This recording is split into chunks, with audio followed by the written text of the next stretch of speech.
Hello friends, welcome to Superline Promoters. இன்றைக்கி நாம் ஒரு லோ ப்ரைஸ் வீடை தான் பார்க்க போகிறோம். இந்த வீடு எங்கே கட்டியிருக்காங்கன்னா நாகர்கோவில் அடுத்து என்ஜிஓ காலனி அடுத்து தான் நமக்கு இந்த சீட்டிபுரம்னு சொல்லுவாங்க. இங்கே தான் நம்ம பார்க்கக்கூடிய வீடு இருக்குங்க. இந்த வீட்டோட பரப்பளவு பார்த்திங்கன்னா மொத்தம் நமக்கு 1.25 சென்ட் இருக்குங்க. 1.25 சென்டில் தான் இந்த வீடை 650 ஸ்கொயர் ஃபீட்டில் வடக்கு முகம் பார்த்து கட்டியிருக்காங்க. அதே போல் வீட்டோட என்ட்ரன்ஸ் பார்த்திங்கன்னா ஒரு ஹால் கொடுத்துருக்காங்க. அதாவது 10க்கு 10 அந்த சைஸில் ஒரு ஹால் கொடுத்துருக்குறாங்க. அதே போல் நமக்கு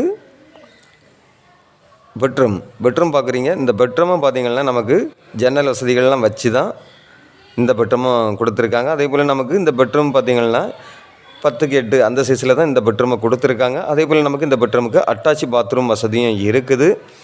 அதே போல் நமக்கு பார்த்திங்கன்னா கார் வரக்கூடிய பாதையில் தான் இந்த வீடு அமைஞ்சிருக்குது. நிறைய பேர் கார் வீடு வரணும் அப்படின்னு சொல்லி கேட்பீங்க. அதுக்காக தான் நம்ம கார் வரக்கூடிய பாதையாக பார்த்து இந்த வீடை நம்ம ப்ரமோட் பண்ணியிருக்கோம். அதே போல் இப்போ பார்க்குறீங்க கிச்சனை நார்மலாக ஒரு சின்ன ஃபேமிலி பரிமாறக்கூடிய அளவுக்கு தாராளமாக இட வசதி இருக்குது. அதோட வீட்டோட பேக் சைட்லேயும் நமக்கு கொஞ்சம் இடம் கொடுத்துருக்காங்க. அதே போல் வீட்டோட ஃப்ரண்ட்டில் பார்த்திங்கன்னா நமக்கு ஒரு பைக்கு பார்க்கிங் பண்ணக்கூடிய அளவுக்கு கொஞ்சம் இட வசதி கொடுத்துருக்காங்க. அதாவது கார் வரக்கூடிய அளவுக்கு நல்ல ஒரு பாதை வசதிங்க. இந்த வீட்டுக்கு அவங்க கேட்கக்கூடிய ப்ரைஸ் பார்த்திங்கன்னா ஃபைனலாக 22 லட்ச ரூபா கேட்குறாங்க. இதை நம்ம நேரில் பேசி கொஞ்சம் ஒரு சின்ன அட்ஜஸ்ட்மெண்ட்டில் நம்ம இதை வாங்கி கொடுக்கலாம். இப்படிப்பட்ட அழகான வீடு உங்களில் யாருக்காவது தேவை இருந்தால் ஸ்க்ரீனில் தெரியக்கூடிய என்னுடைய நம்பருக்கு நீங்கள் கால் பண்ணுங்கள். Okay friends, thank you.